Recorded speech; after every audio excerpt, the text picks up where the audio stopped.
জমি লাগাইছো? এই তো 3.5 কানি মতন।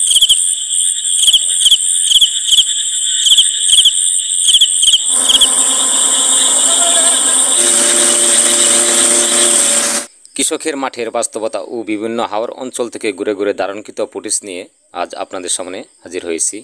দর্শক, এই জায়গাটি হচ্ছে সুনামগঞ্জ জেলার দুয়ারাবাজার উপজেলার বিভিন্ন হাওর অঞ্চল ঘুরে ঘুরে ধারণকৃত ফুটেজ নিয়ে আজ আপনাদের সামনে কৃষকের জমিতে বাতাসে ধান দুলছে। হাইব্রিড ধান আমাদের বাংলাদেশে আসার পর থেকে কৃষকের মুখে সোনালি হাসি। যা আজ থেকে যদি 10 বছর পেছনের কথা বলি, 10 বছর পেছনে যে জমিতে 10 মণ ধান হতো সে জমিতে এখন প্রায় 20 মণ ধান হচ্ছে। কৃষকেরা এই জাতের ধান পেয়ে কৃষকের মনে আনন্দ, কৃষকের মুখেও সোনালি হাসি। আমাদের কৃষি নির্ভরশীল বাংলাদেশে ধান আমাদের প্রধান খাদ্য। সে খাদ্য পূরণ করতে গিয়ে আমাদের কৃষকেরা অক্লান্তি পরিশ্রম করে যাচ্ছে। কতটুকু জমি লাগাইছো? এই তো 3.5 কানি মতন। 3.5 কানি পাকছিনি? সব কাটা হয়েছে? এই তো আর 8 কানি লইছে, কাটা শেষই। 3 কানি কাটা হয়ে গেছে গা। হ্যাঁ, ফলন কিরকম আশা করা যায়? এই 18-19 মণ। যাক, মোটামুটি আলহামদুলিল্লাহ বাম্পার ফলন বলা যায়।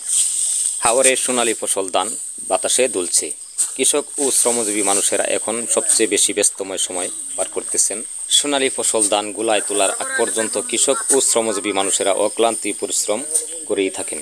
হাইব্রিড ধান যেমন বাম্পার ফলন পাওয়া যায়, তেমনিতে আবার তার ডাটাও কিন্তু হেভি শক্ত।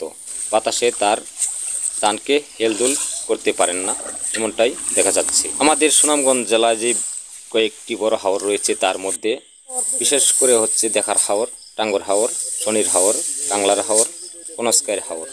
সেই হাওরগুলোর দিকে যদি এখন তাকাই, শুধু হাইব্রিড ধানই দেখা যাচ্ছে। কৃষকেরা এখন হাইব্রিড ধান, এই ধানটার প্রতি তাদের খুবই মনোযোগ। মঈনুদ্দিন ভাই, ধান কয় বাটা দর রাখছে রেডি? ভাই ধানটা 6 বাটা দর রাখছি। 6 বাটা দর। ডেলি কতটি পাওয়া যায় ধান? ডেলি ধরেন 4 পুরা 5 পুরা এরকম। 4 পুরা 5 পুরা, মানে 5 পুরা বলতে 1 মণ পাওয়া যায়। 1 মণ। যাক আলহামদুলিল্লাহ। আর ফসল কিরকম এবার? কারণ আপনারা তো বিভিন্ন জমিতে যাইতেছেন বা দেখতেছেন। ফসল ভাই আল্লাহর রহমতে এবারে ইনশাআল্লাহ সবারই মোটামুটি ভালো ফলন হয়েছে। যদি বাকি দি আল্লাহ কাটায় মানুষে কাটতো। আর জমিতে কিন্তু দেখতেছি পানি লাগিয়ে গেছে। হ্যাঁ, জমিতে বৃষ্টির পানি। বৃষ্টির পানি তো যাওয়ার কোনো রাস্তা নাই? যাওয়ার রাস্তা আছে, কিন্তু যাইতেছে কম, অল্প যায়। হ্যাঁ, কারা ভরাট হালকা হালকা যায়।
নদীর পাড়ে একসঙ্গে সারিবদ্ধভাবে ধান শুকানোর স্বাদই কেবলমাত্র আলাদা।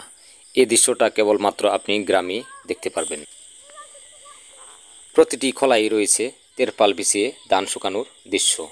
এবং বৃষ্টি আসলে ধান গুঁড়ার মতো ব্যবস্থাও তাদের কাছে রয়েছে।